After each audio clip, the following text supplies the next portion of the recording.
तो हेलो दोस्तों, स्वागत है आपका फिर से हमारे एक नई वीडियो में। तो आज हम देखने वाले हैं ट्रांसफार्मर। तो ट्रांसफार्मर का पार्ट 2 बन चुका है और पार्ट 1 ही बन चुका है। तो आप लिंक डिस्क्रिप्शन में देंगे, जाके वहां से देख लीजिएगा। तो आज हम ट्रांसफार्मर के पार्ट 3 देखने वाले हैं। तो पहला है फेज के आधार पर ट्रांसफार्मर।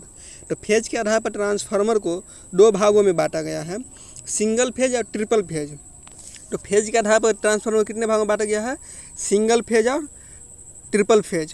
ओके, तो सिंगल फेज के बारे में देखते हैं। तो सिंगल फेज एसी सप्लाई पर कार्य करने वाला ट्रांसफार्मर होता है।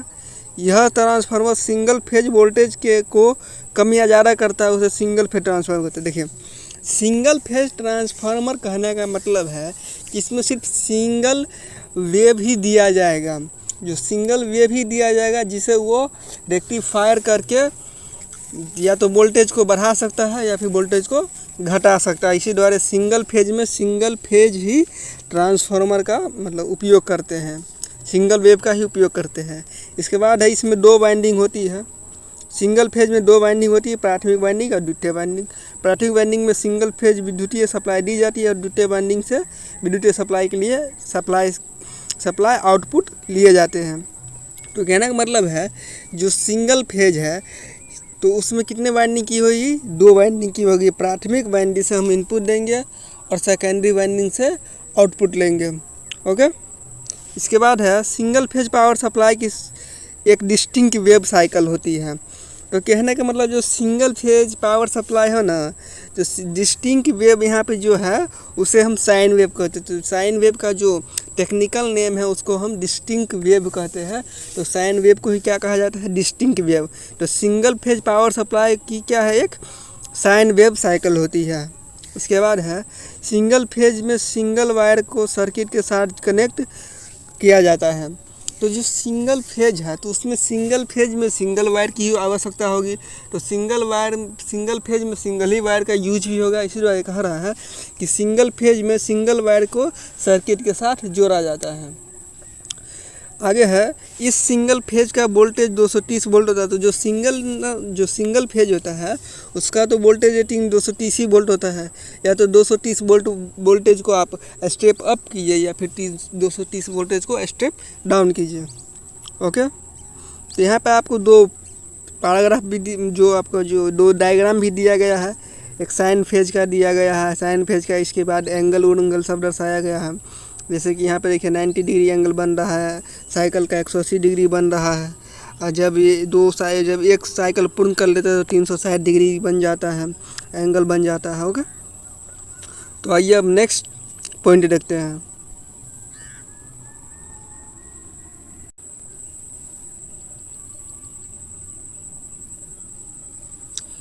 तो नेक्स्ट है 3 फेज ट्रांसफार्मर। तो 3 फेज ट्रांसफार्मर किसे कहते हैं? तो देखिए, 3 फेज ट्रांसफार्मर एसी सप्लाई पर कार्य करने वाला ट्रांसफार्मर को कहते हैं। क्या कहते हैं? 3 फेज सप्लाई भी 3 फेज एसी पर काम करता है। ओके, 3 फेज में 3 डिस्टिंक्ट वेव होती है। जैसे कि सिंगल फेज में भी डिस्टिंक्ट वेव थी, वैसे ही ट्रिपल फेज ट्रांसफार्मर में भी 3 डिस्टिंक्ट वेव होगी। इसके बाद 3 फेज में 3 वायर की जरूरत होती है।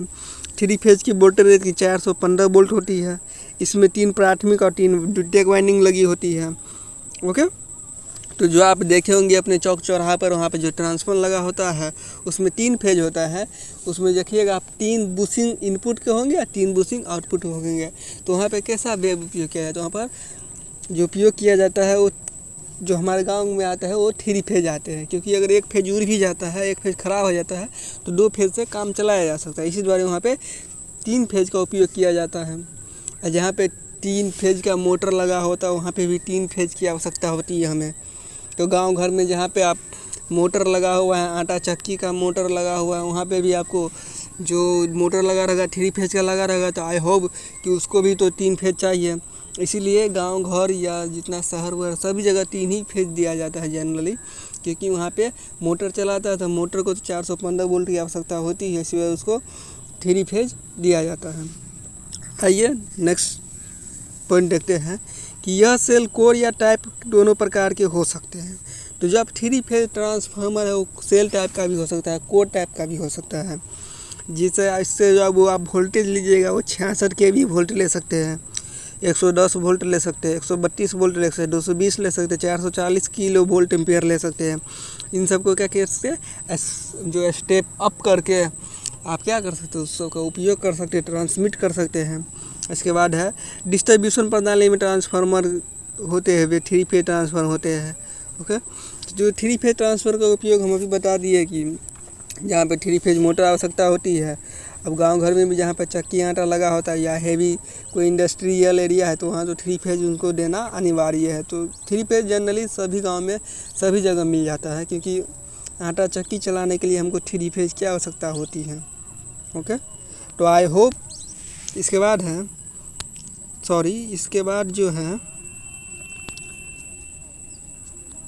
इसके बाद आपको दो डायग्राम दिया गया होगा।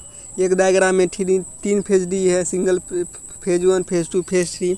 एक डायग्राम में उसका जो फेज के डिफरेंस में जो डिग्री रहता है, तो दो फेजों के बीच में कितनी डिग्री का एंगल रहता है, तो 120 डिग्री का एंगल रहता है। कितना, 120 डिग्री, 120 जोड़िएगा तो 360 डिग्री हो जाएगा। तो दो फेजों के बीच में कितनी डिग्री का एंगल रहेगी, दो फेजों के बीच में 120 डिग्री का एंगल रहेगी। ओके, तो आई होप आप लोग यहाँ तक समझ गए हैं। तो आइए देखते हैं नेक्स्ट टॉपिक।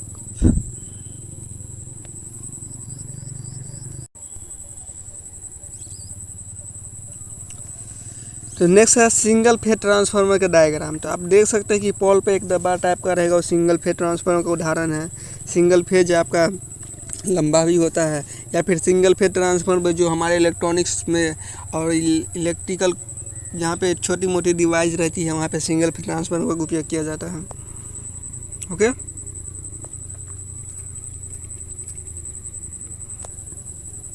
यहाँ आप देख रहे हैं थ्री फेज ट्रांसफार्मर के एग्जांपल। ये रहा कंटेनर, इसमें देखिए आप 3 इनपुट के बुशिंग है, इस साइड से 3 आउटपुट के बुशिंग होंगे। तो थ्री फेज ट्रांसफार्मर हो गया। इसमें 3 कोर, 3 वाइंडिंग, मतलब 3 वाइंडिंग लपेटी होती है, 3 कोर का सेक्शन बना होता है। ये रहा, इस टाइप से रहेगा। ओके, इसमें जो 3 कोर रहता है, 3 प्राइमरी वाइंडिंग रहती है, 3 सेकेंडरी वाइंडिंग रहती है। इसमें तीन कोर का उपयोग किया जाता है। इसके बाद ट्रांसफार्मर को क्या किया जाता है, ऑन किया जाता है। यहाँ पर आप देख सकते हैं जो वायर जो है उसको भी एडजस्ट कर लिया गया है। ओके,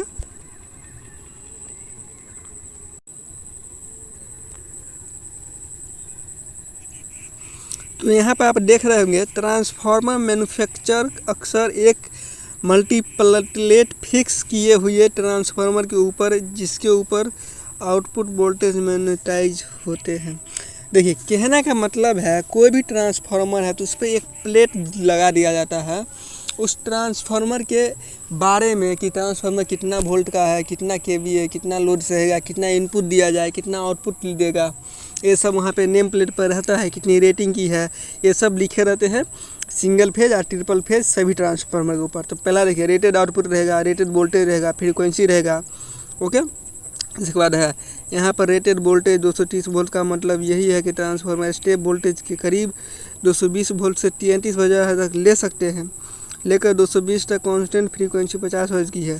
कहने का मतलब है जहाँ भी ट्रांसफार्मर है उस पर एक नेम प्लेट लगा दिया जाता है कि ये कितना वोल्ट, कितना केवीए का है, कितना वोल्टेज इनपुट देगा, कितना वोल्टेज आउटपुट लेंगे उससे।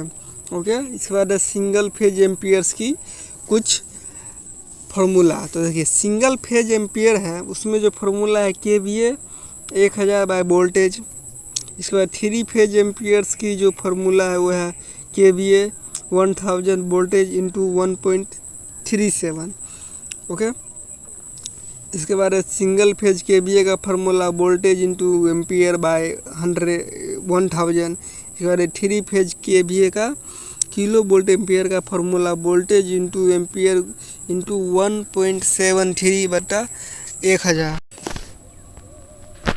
तो दोस्तों आप यहाँ पे चारों फार्मूला में कुछ सिमिलरिटी देख रहे होंगे, जैसे कि इसमें पहला फार्मूला और तीसरा फार्मूला में आप देखिए कि पहले में क्या है, जो पहला फार्मूला है उसमें केवीए इंटू 1000 बाय वोल्टेज कर दिया गया है, और तीसरा में भी यही है कि केवीए के जगह पर एम्पियर्स को ले लिया गया है। यहाँ पे एम्पियर निकालना था तो बीच में किसको रखे थे, बीच में किसको रखे थे, केवीए को। यहाँ पर केवीए निकालना है तो एम्पियर्स को रखे, तो सिमिलरिटी हो गया। 3 फेज में वही है कि यहाँ पे हमको केवीए रखा गया है और जो केवीए है यहाँ पे एम्पियर्स निकालना है तो ऊपर केवीए रखा गया है into 1000 by voltage into 1.73। Okay, तो यहाँ भी 3 फेज में वही है कि केवीए निकालना है तो एम्पियर्स उसमें रख के वोल्टेज गुने बाई 1000 कर दिया है। ओके, तो आई होप कि यहाँ तक सबको समझ आ गया। तो देखते हैं नेक्स्ट पॉइंट। तो आइए दोस्तों, कुछ कोर के आधार पर ट्रांसफार्मर के प्रकार देख लेते हैं। देखिए, कोर टाइप ट्रांसफार्मर है, shell type transformer, core type transformer.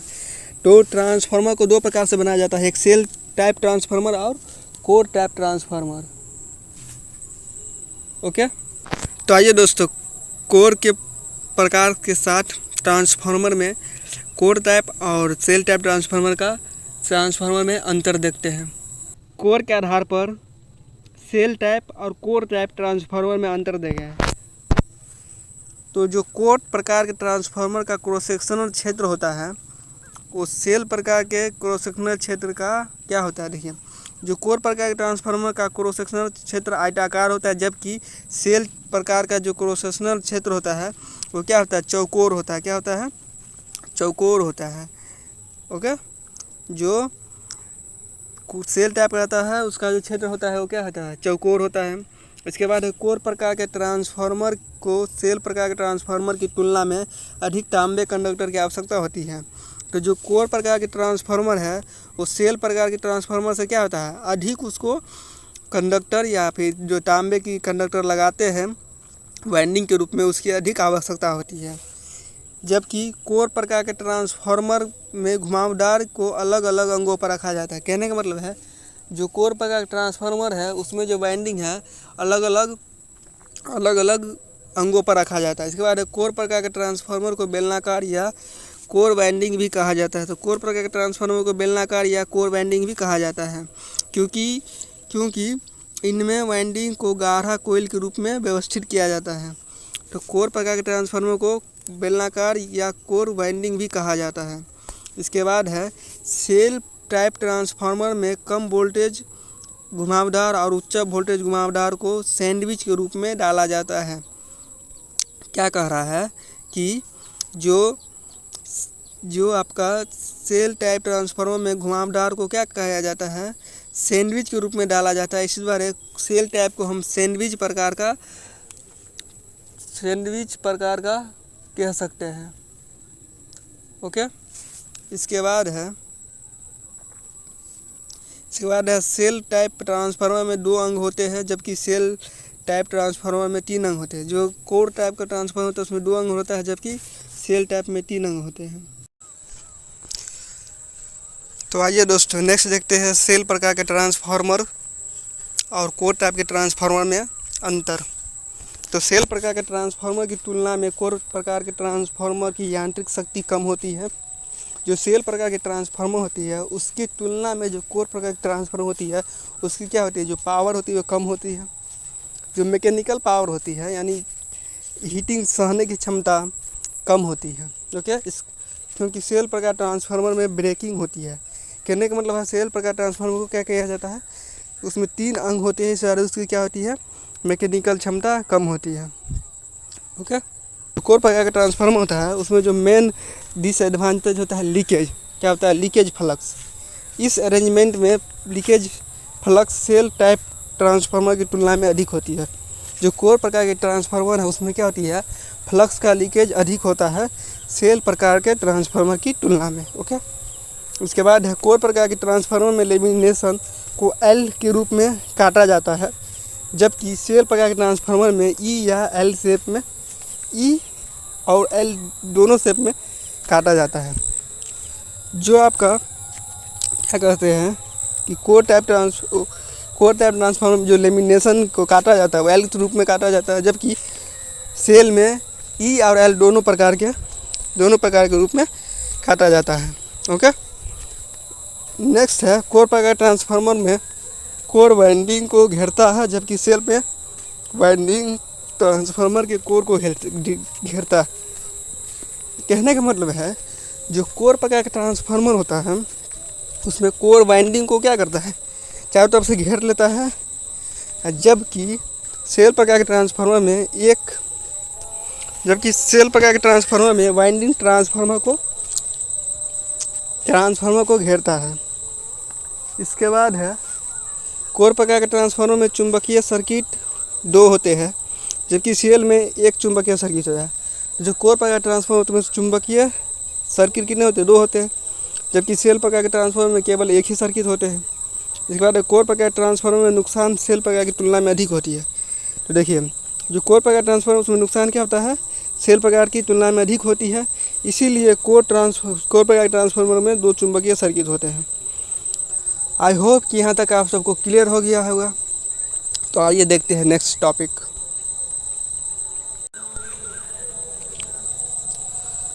तो दोस्तों नेक्स्ट है cooling system criteria. Cooling system criteria कहने का मतलब है जो भी ट्रांसफार्मर हम उपयोग करें उसको हमको कूलिंग करना पड़ता है, जिससे कि उसमें उसकी एफिशिएंसी क्या रहे, बने रहे। ये तो अधिक हीट हो जाएगा तो ट्रांसफार्मर ख़राब हो जाएगा, जल जाएगा। ओके, इसमें पहला टॉपिक है ट्रांसफार्मर में कोई भी घूमने वाला भाग नहीं होता है। ट्रांसफार्मर में कोई भी घूमने वाला भाग नहीं होता है, अर्थात ट्रांसफार्मर एक स्थिर डिवाइस है। इसी द्वारा उसको कूलिंग करने में बहुत ही कठिनाई का सामना करना पड़ता है। इसके बाद है ट्रांसफार्मर में ताप, लोह एवं ताम्र हानि के कारण उत्पन्न हो जाते हैं। जब हम ट्रांसफार्मर को ठंडा या कूल नहीं करेंगे तो उसमें जो होगा ईडी करंट लॉस हो जाएगा, कॉपर लॉस हो जाएगा, आपका जो ये सब लॉस शुरू हो जाता है। इसी द्वारा उसको हमको ठंडा करना पड़ता है। इसके बाद है यदि इस ताप को वायुमंडल में स्थानांतरित करने का कोई प्रबंध न हो तो इस कारण कुंडलों का ताप बहुत अधिक बढ़ जाता है, जिसके कारण कुंडलों का विद्युत रोधन नष्ट हो जाने तथा ट्रांसफार्मर जल सकता है। तो हम बता दिए अभी कि जब ट्रांसफार्मर ओवर हीट हो जाएगा तो जल सकता है, ख़राब हो सकता है। इस बारे उसको कूलिंग करने की आवश्यकता होती है। लास्ट पॉइंट है, अतः यह आवश्यक है कि ट्रांसफार्मर को शीतल करते रहना चाहिए। तो कहने का मतलब है ट्रांसफार्मर को शीतल करते रहेंगे तो उसकी एफिशिएंसी क्या होगी, बनी रहेगी। इसीलिए ट्रांसफार्मर को हमेशा ठंडा करते रहना चाहिए, जिससे उसकी एफिशिएंसी और उसका लाइफ टाइम बना रहे। तो आइए दोस्तों ट्रांसफार्मर को ठंडा करने का कुछ विधि देखते हैं। तो पहला प्राकृतिक शीतलीकरण। प्राकृतिक शीतलीकरण वहाँ उपयोग किया जाता है जहाँ 25 किलो वोल्ट एम्पियर से कम वाली क्या हो ट्रांसफार्मर का यूज किया हो। तो वो क्या होता है, प्राकृतिक रूप से ही खुद ब को ठंडा कर लेता है, प्राकृतिक हवा से ही खुद को ठंडा कर लेता है। ओके, इसके बाद है वायुमंडल में ट्रांसफार्मर उत्पन्न ऊष्मा को शोषण करने के लिए पर्याप्त है। जो 25 किलो वोल्ट एम्पियर से कम का ट्रांसफार्मर रहेगा ना, तो वो खुद ब खुद वायु के मतलब जो प्राकृतिक हवा से ही क्या होगा, ठंडा हो जाएगा। इसके बाद है तेल शीतलीकरण, ऑयल कूलिंग। तो ऑयल कूलिंग क्या होता है, तो आजकल सभी ट्रांसफार्मर में तेल में डुबाकर शीतलीकरण किया जाता है। जो आप चौक चौराहे पर जितने भी ट्रांसफार्मर देखे होंगे उसमें एक तेल भरा जाता है जिसे नेफ्टा ऑयल कहते हैं। क्या कहते हैं, नेफ्टा ऑयल। क्या कहते हैं, नेफ्टा ऑयल कहते हैं। उसमें नेफ्टा ऑयल भरा होता है और वही नेफ्टा ऑयल को क्या किया जाता है, शीतलीकरण के रूप में उपयोग किया जाता है। तो उसमें क्या किया जाता है, तेल में डुबा दिया जाता है और वो जो तेल होता है वो विद्युत का अच्छा चालक होता है और जो आपका जो करेंट होता है उसका कुचालक होता है। इस बार उससे भी ठंडा हो सकता है। इसके बाद है इस विधि में ट्रांसफार्मर की कोर उसकी कुंडलों सहित एवं टैंक में डुबा दिया जाता है। तो जो कोर रहता है उसको क्या किया जाता है, जो उसमें नेफ्टा ऑयल भरा जाता है उसमें क्या किया जाता है, उस कोर और वाइंडिंग को डुबा दिया जाता है। उसके बाद तो आई होप दोस्तों यह वीडियो आपको बहुत यूजफुल हुआ होगा। तो इसका नेक्स्ट पेज जल्दी ही आने वाला है। जब तक के लिए जय हिंद।